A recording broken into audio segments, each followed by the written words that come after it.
بسم اللہ الرحمن الرحیم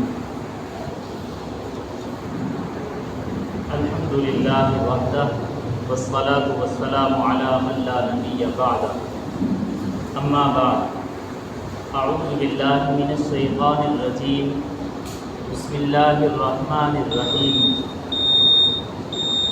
لن ینال اللہ لحومها ولا دماؤها ولکن ینالہ التقوی منکم وقال تعالی فصل لربک وانحر ان شانئک هو الابتر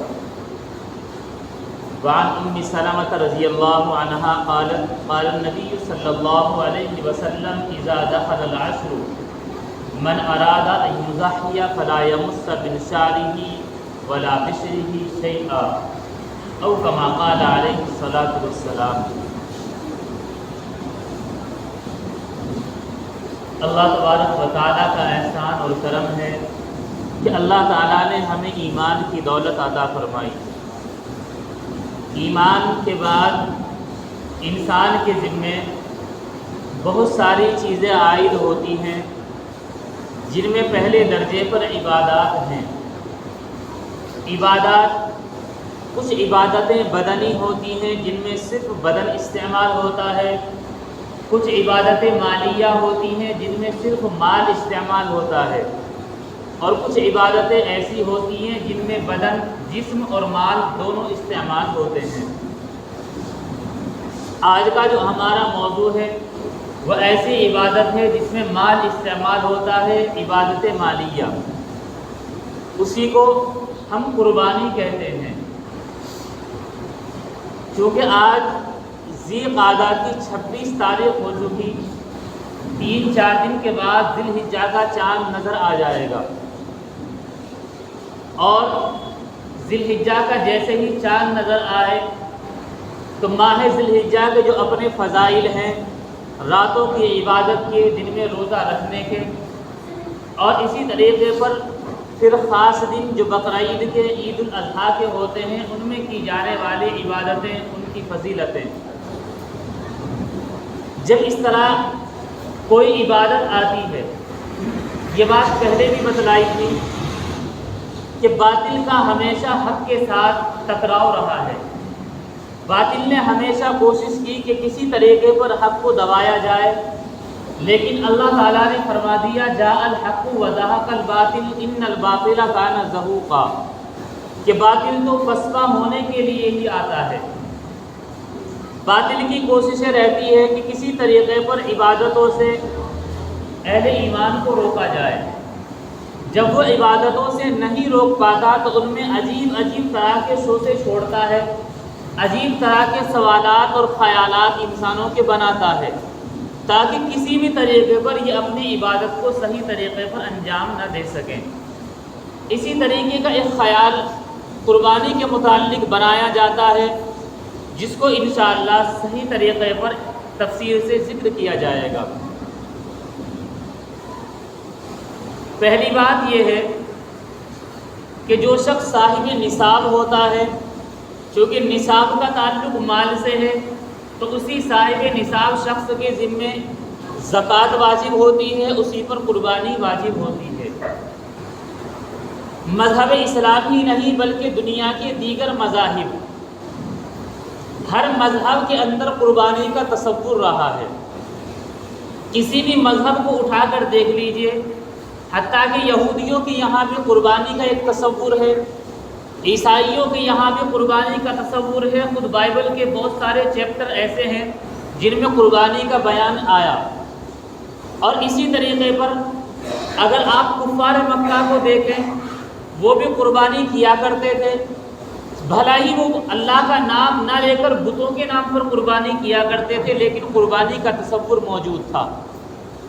خود ہمارے ہندوستان کی بڑی آبادی ہندو مذہب سے تعلق رکھنے والے ہیں، اگرچہ بظاہر اس بات کو کہتے ہوں کہ ہم تو ذی روح کے قتل کے قائل نہیں ہیں کہ اس کو مار ڈالا جائے، لیکن خود ان کی مذہبی کتابوں میں ان کی قربانی کا بیان ہے،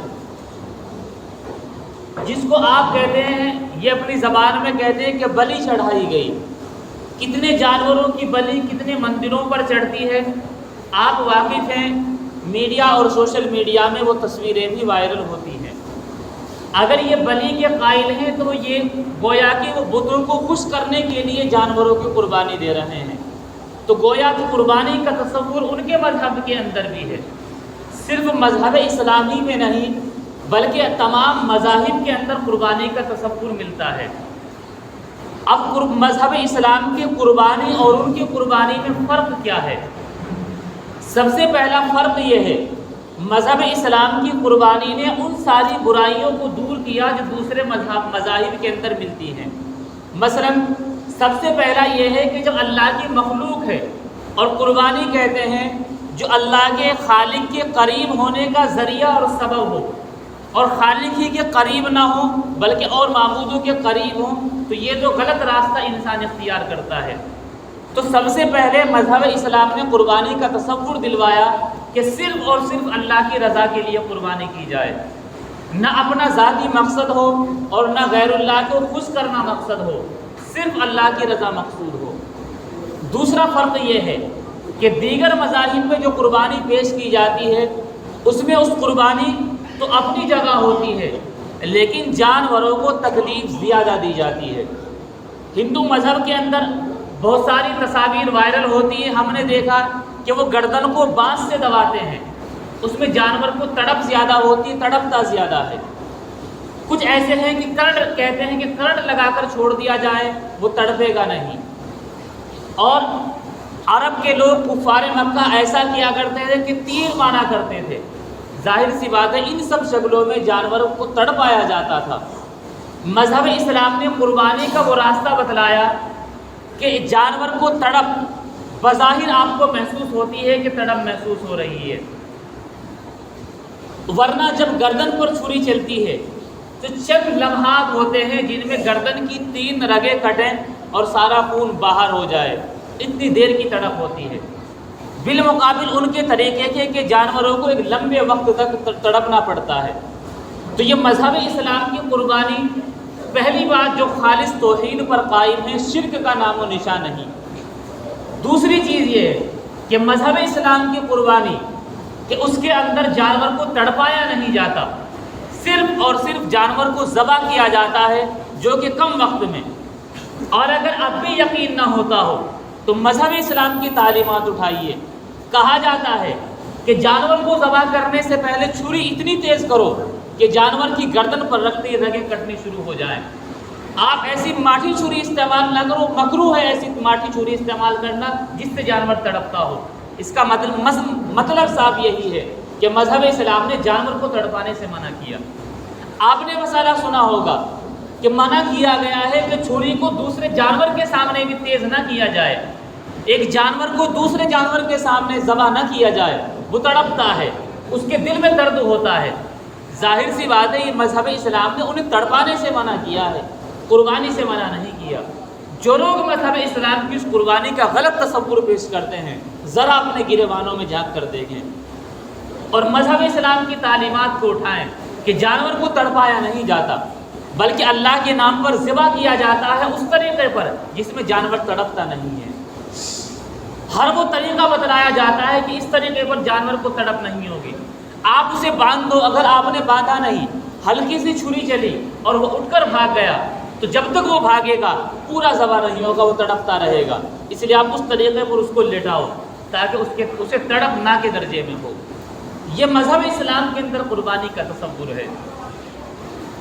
قربانی اللہ تبارک و تعالیٰ کی رضا کے لیے کی جاتی ہے، اور عقل بھی اس بات کو کہتی ہے کہ قربانی، اور قرآن کریم کے اندر بیان ہے لَن يَنَالَ اللَّهَ لُحُومُهَا وَلَا دِمَاؤُهَا وَلَٰكِن يَنَالُهُ التَّقْوَىٰ مِنكُمْ۔ نہ تو اللہ تبارک و تعالیٰ کے یہاں تمہارا گوشت پہنچتا ہے اس جانور کا، نہ ہی خون پہنچتا ہے، کچھ بھی نہیں پہنچتا۔ اللہ کے یہاں اگر پہنچتا ہے تو تقویٰ پہنچتا ہے۔ وہ کیا ہے؟ وہ اس جانور کے متعلق آپ کی خالص نیت ہونی چاہیے، صرف اللہ کی رضا کی نیت ہونی چاہیے، اللہ کے یہاں وہ پہنچتا ہے۔ ورنہ عقلیں بھی کہتی ہیں، ہماری نگاہیں بھی دیکھتی ہیں، آپ نے جانور کو ذبح کیا، آپ گوشت اپنے استعمال میں لے آئے، وہ خون زمین پر گر گیا، اس کھال کا آپ کو اختیار دیا گیا یا تو ذاتی استعمال میں لے آئیے اور اگر آپ بیچنا چاہتے ہیں تو کسی فقیر کو دے دیجئے۔ کوئی بھی چیز بظاہر اللہ کے یہاں نہیں پہنچ رہی ہے، آپ کھال بھی ذاتی استعمال میں لا سکتے ہیں گوشت کی طرح۔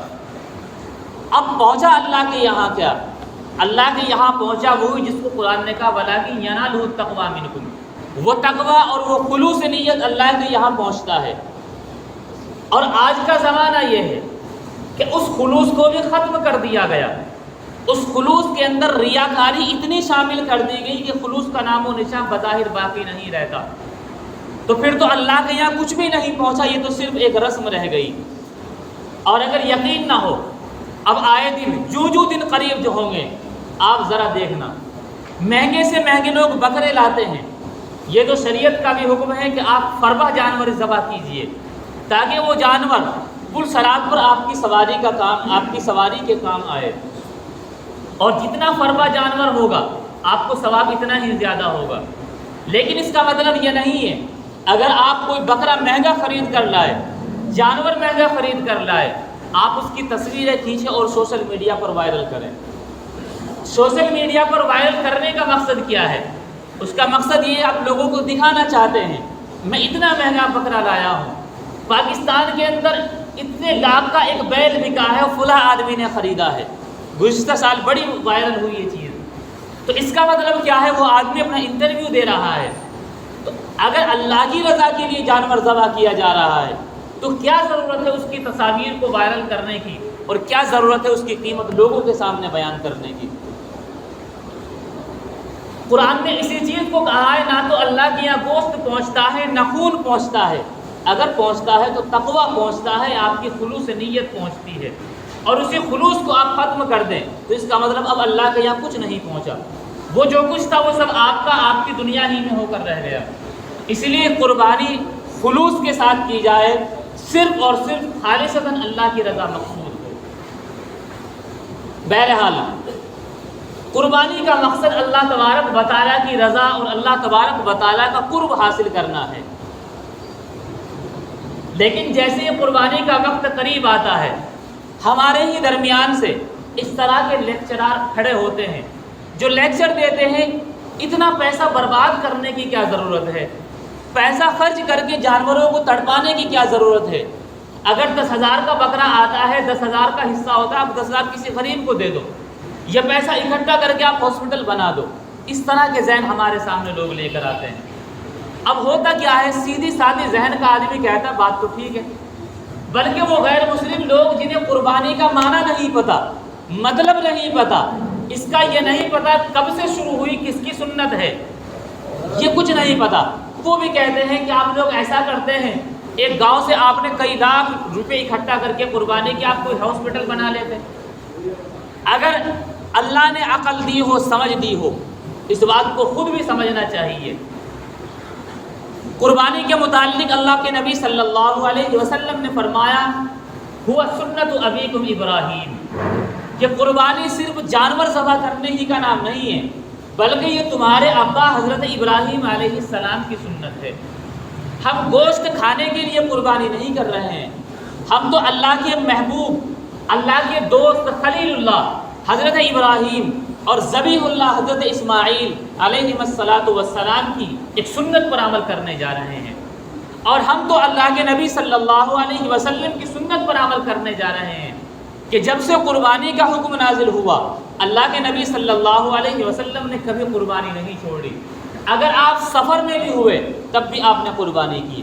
حضرت ابن عباس رضی اللہ عنہ کی روایت ہے کہ ایک مرتبہ اللہ کے نبی صلی اللہ علیہ وسلم کے ساتھ ہم کسی سفر میں شریک تھے، سفر میں تھے، اچانک قربانی کا دن ہوا تو ہم نے ایک گائے کے اندر 7 لوگوں نے شریک ہو کر قربانی کی۔ اسی روایت سے ثابت ہوتا ہے کہ اگر بڑا جانور ہو تو 7 آدمی شریک ہو سکتے ہیں، اور اگر چھوٹا جانور ہو تو ایک آدمی، یعنی بکرا، بھیڑ، دمبا وغیرہ، ایک آدمی کی طرف سے اس کی قربانی ہوگی۔ تو فرمایا اللہ کے نبی صلی اللہ علیہ وسلم نے اس سفر کے دوران بھی قربانی کی ہے۔ حالانکہ مسافر پر قربانی کے احکام لاگو ہوتے ہیں یا نہیں اس کی الگ تفصیل ہے، لیکن اللہ کے نبی صلی اللہ علیہ وسلم نے حالت سفر کے اندر بھی قربانی کی ہے۔ تو ہم صرف گوشت کھانے کے لیے قربانی نہیں کرتے، بلکہ اللہ کے پیغمبر حضرت ابراہیم اور حضرت اسماعیل علیہ السلام کی سنت، اللہ کے نبی صلی اللہ علیہ وسلم کی سنت، اور ایسی سنت جس پر آپ نے پابندی سے عمل کیا، اسی وجہ سے فقہاء احناف کہتے ہیں کہ قربانی کرنا واجب ہے۔ قربانی کا حکم واجب کا ہے کہ جو شخص نصاب کے بقدر مال کا مالک ہو اس کے ذمے میں قربانی واجب ہو جاتی ہے، تو قربانی واجب ہوتی ہے۔ اب جو لوگ اس بات کے لیکچر دیتے ہیں کہ اگر آپ یہ رقم وہاں کے بجائے صدقہ کر دیتے، کسی غریب کی بیٹیوں کی شادی کرتے تھے، اگر ان سے یہ سوال کیا جائے کہ اللہ نے آپ کو صرف ابھی عقل دی ہے یا پورے سال یہ عقل کام کرتی ہے؟ کبھی آپ نے سوچا کہ سال بھر جو آپ کی انکم ہے، آپ نے سوچا کہ آپ اس کا 10% اکٹھا کر لیں اور سال بھر میں وہ 10% ہو کر جتنا ہوگا آپ غریب کی بچیوں کی شادی کرا دیں؟ نہیں، سال بھر عقل یہ کام نہیں کرتی، بقرعید پر آ کر یہ عقل کام کرتی ہے۔ کبھی سوچا اگر آپ سرکاری آفیسر ہیں، آپ 1 مہینے کی تنخواہ غریبوں کے لیے صدقہ کر دیں؟ کبھی یہ چیزیں کام نہیں کریں گی۔ کبھی بزنس میں سوچا کہ ہمیں پروفٹ اچھا ہوا ہے، ہم اتنی رقم اکٹھا کر لیں، غریبوں کی بچیوں کی شادی کیا کریں گے؟ لیکن قربانی کا جو وقت قریب آئے گا تب سب کی عقلیں کھلتی ہیں اور کہنا شروع کر دیتے ہیں کہ اس کے بجائے قربانی کرنے کے بجائے یہ رقم کہیں اور خرچ کر دیں۔ قربانی اصل جانور کو ذبح کرنے کا نام ہے۔ جب جانور ذبح کیا جاتا ہے، چونکہ جانور جب ذبح کیا جائے گا کتنے فوائد حاصل ہوں گے آپ غور کیجئے۔ اللہ کے نبی صلی اللہ علیہ وسلم نے فرمایا کہ جانور کے جب جانور ذبح کیا جاتا ہے، قربانی کا جانور، تو اس کا خون زمین پر گرنے سے پہلے قربانی کرنے والے کی مغفرت کر دی جاتی ہے۔ صرف صدقہ کرنے پر قربانی کی بشارت، مغفرت کی بشارت نہیں آئی اتنی بڑی، بلکہ قربانی کا خون زمین پر گرنے سے پہلے اس کی مغفرت کر دی جاتی ہے۔ قربانی کے جانور کل قیامت کے دن اپنی کھروں، کھال، بال ساری چیزوں کے ساتھ آئے گا، اللہ کے یہاں سفارش کرے گا، یہ اس کے لیے کل صراط کی سواری بنے گا، صدقے کی رقم سواری نہیں بنے گی۔ اس جانور کے متعلق یہ چیزیں آئی ہیں۔ جانور کے اوپر جتنے بھی بال ہوتے ہیں، آپ کے لیے بالوں کا گننا مشکل ہے، لیکن ہر بال کے بدلے میں قربانی کرنے والے کو نیکی دی جاتی ہے۔ وہ صدقہ کرنے سے رقم میں وہ فضیلت حاصل نہیں ہوتی جو اس جانور کو ذبح کرنے میں حاصل ہوتی ہے۔ اور اگر یہی دیکھا جائے، جب قربانی آتی ہے اتنا فائدہ رقم صدقہ کرنے میں نہیں ہوتا جتنا قربانی کا جانور ذبح کرنے میں غریبوں کا فائدہ ہوتا ہے۔ آپ غور کیجئے، قربانی کا جانور مالدار لوگ نہیں پالتے، بھیڑ، بکریاں، اسی طریقے پر بھینس، یہ بڑے مالدار لوگ، آپ نے نہیں دیکھا ہوگا لوگ ٹاٹا سفاری کے اندر بٹھا کر بکریاں چرانے جا رہے ہوں۔ یہ غریب لوگ اور درمیانی طبقے کے لوگ کرتے ہیں، وہ ان جانوروں کو چراتے ہیں۔ بقرعید کے وقت قیمتوں میں اضافہ ہوتا ہے، ان کے جانور بکتے ہیں۔ کس کا فائدہ ہوتا ہے؟ غریب کا فائدہ ہوتا ہے۔ کھیتوں میں کھیتیاں اور گھاس بونے والے مالدار لوگ نہیں ہوتے، عموماً یا تو درمیانی درجے کے یا زیادہ غریب لوگ ہوتے ہیں، ان کا گھاس بکتا ہے۔ کس کا فائدہ ہوتا ہے؟ غریبوں کا فائدہ ہوتا ہے۔ جانور ذبح ہوتا ہے، اس گوشت کو صدقہ کرنے کا حکم آیا کہ 3 حصے دیے جائیں، ایک دوستوں کے لیے، ایک اپنے گھر کے لیے، ایک غریبوں میں تقسیم کرنے کے لیے۔ یہ گوشت کن میں تقسیم ہو رہا ہے؟ اور غریبوں میں تقسیم ہو رہا ہے جو آج کے دور میں 250 روپے کلو گوشت خریدتے ہوئے سوچتے ہیں، اور مہینہ مہینہ گزر جاتا ہے سوچتے ہوئے، ان کے یہاں وہ گوشت جاتا ہے۔ کھالیں یا تو غریبوں کو صدقہ کر دی جاتی ہیں یا مدارس اسلامیہ کے اندر دی جاتی ہیں کہ انہیں بیچ کر غریب نادار طلباء کے اوپر اس رقم کو خرچ کیا جائے۔ کس کا فائدہ ہو رہا ہے؟ یہ غرباء کا فائدہ ہو رہا ہے۔ یہ تو صرف ایک شیطان نے ذہن بنایا کہ صرف صدقہ کرنے سے غریبوں کا فائدہ ہوگا، بلکہ زیادہ فائدہ اسی چیز پر ہوتا ہے۔ جب آپ جانور ذبح کریں گے، کتنے کسائی ہیں، جب ذبح کریں گے کتنے کسائی جو اس کے ذریعے سے وہ رقم حاصل کریں گے، کتنوں کا فائدہ ہوگا۔ تو اللہ تبارک و تعالیٰ نے ایک نظام بنایا، اس نظام کے خلاف اگر کوئی شخص اپنی عقل سے چلاتا ہے تو اسے کہا جائے گا کہ وہ ذہنی مریض ہے۔ اور اگر پھر بھی آدمی اپنی عقل چلائے اور یہ ظاہر کرنا چاہے کہ ہم لوگوں کے فائدے کے حق میں بات کرتے ہیں، وہ ذرا اسلامی تعلیمات کو اٹھا کر دیکھ لیں۔ جہاں ایک طرف مالی عبادت کا حکم ہے کہ رقم خرچ کی جائے، زکوٰۃ کا حکم نازل ہوا، لوگوں نے زکاتیں نکالی، لیکن پھر بھی خرچ کرنے کے فضائل آئے۔ لوگوں نے اللہ کے نبی صلی اللہ علیہ وسلم سے پوچھا کہ اور کیا خرچ کرنا ہے؟ قرآن کریم نے اس کو بیان کیا وَيَسْأَلُونَكَ مَاذَا يُنْفِقُونَ، وہ آپ سے آ کر پوچھتے ہیں کہ اور کیا خرچ کریں، اب کیا خرچ کرنا ہے؟ اللہ نے ہی جواب دیا قُلِ الْعَفْوَ، اللہ نے فرمایا کہ آپ یہ کہہ دیجئے العفو، جو آپ کی ضرورت سے زائد ہو آپ وہ اللہ کی راہ میں خرچ کر سکتے ہیں۔ یہ نہیں کہ سب کچھ خرچ کر دیں، زائد آپ خرچ کر دیں۔ خرچ کرنے کے دونوں درجات قرآن کریم نے بتلائے، زکوٰۃ جو واجب اور فرض ہے اس کا بھی حکم بتلایا، اور اسی طریقے پر جو نفل خرچ کرنا ہے اس کا بھی حکم بتلایا۔ قُلِ الْعَفْوَ، جو زائد ہو آپ اپنی ضرورت سے زائد سمجھتے ہیں اس کو صدقہ کر دیجئے۔ اور پھر کس کا حق کیا ہے یہ تو شریعت نے بتلایا، فرمایا لا یؤمن احدکم من کان یؤمن باللہ والیوم الآخر فلا یؤذی جارہ، جو آدمی اللہ پر اور آخرت کے دن پر ایمان رکھتا ہو وہ اپنے پڑوسی کو تکلیف نہ دے۔ یہ تعلیم اسلام نے دی، اور فرمایا کہ تم سلام کو عام کرو اور بھوکوں کو کھانا کھلاؤ۔ اس بھوکوں میں قید نہیں لگائی کہ مسلمان کو کھلانا ہے یا غیر مسلم کو کھلانا ہے، اور فرمایا کہ وہ آدمی کامل ایمان والا نہیں ہو سکتا جو پیٹ بھر کر کھا لے اور اس کا پڑوسی اس کے بغل میں رہنے والا بھوکا ہو، وہ ایمان والا نہیں ہو سکتا۔ یہ درجات، یہ حقوق مذہب اسلام نے بتلائے، اور آج جو لوگ مذہب اسلام کو جانتے تک نہیں، وہ مذہب اسلام کی اس عبادت پر انگلیاں اٹھا کر لوگوں کے حقوق بیان کرتے ہیں، لوگوں کے حقوق بتلاتے ہیں۔ ذرا مذہب اسلام کی تعلیمات کو اٹھائیں کہ سب کے حقوق بھی بتلائے، قربانی کا صحیح طریقہ بھی بتلایا، جانور کو تڑپنے سے بتلایا، اور قربانی کا وہ طریقہ، وہ فضیلت اور وہ چیزیں بتلائیں کہ جس میں فقراء کا فائدہ زیادہ ہوتا ہے بالمقابل اور طریقوں کے۔ اور وہ لوگ جو اس طرح کی باتیں کرتے ہیں ذرا وہ خود سوچیں، کیا قربانی کے علاوہ کبھی انہوں نے اپنے مال میں سوچا ہے کہ ہم فقیروں کے لیے کچھ بنا دیں، یا اپنی رقم سے کچھ اکٹھا کر کے غریب کی بچیوں کی شادی کرا دیں؟ کبھی نہیں سوچا، صرف قربانی کے وقت سوچتے ہیں۔ اور یہ وہ لوگ ہیں، اگر یہی ذہنیت بنی رہی تو کل کو حج کے موقع پر کہہ دیا کریں گے کہ 3.5-4 لاکھ کا خرچ آتا ہے ایک آدمی کا۔ ایک گاؤں سے اگر 10 آدمی حج کو گئے تو 40 لاکھ روپے، 40 لاکھ میں تو بڑا ہاسپٹل بن سکتا ہے۔ یہ وہ لوگ ہیں جو عبادت سے ذہن ہٹا کر دیگر چیزوں میں مشغول کر دیں گے۔ جو عبادت اللہ نے جس طرح فرض کر دی ہے وہ اسی طریقے پر ادا کی جائے گی، اسی طریقے پر اس میں فائدہ اور اسی طریقے پر ثواب ہوگا۔ ہماری عقلیں کچھ بھی کہتی رہیں۔ اللہ تبارک و تعالی عمل کی توفیق عطا فرمائے۔ وآخر دعوانا الحمد للہ رب العالمین۔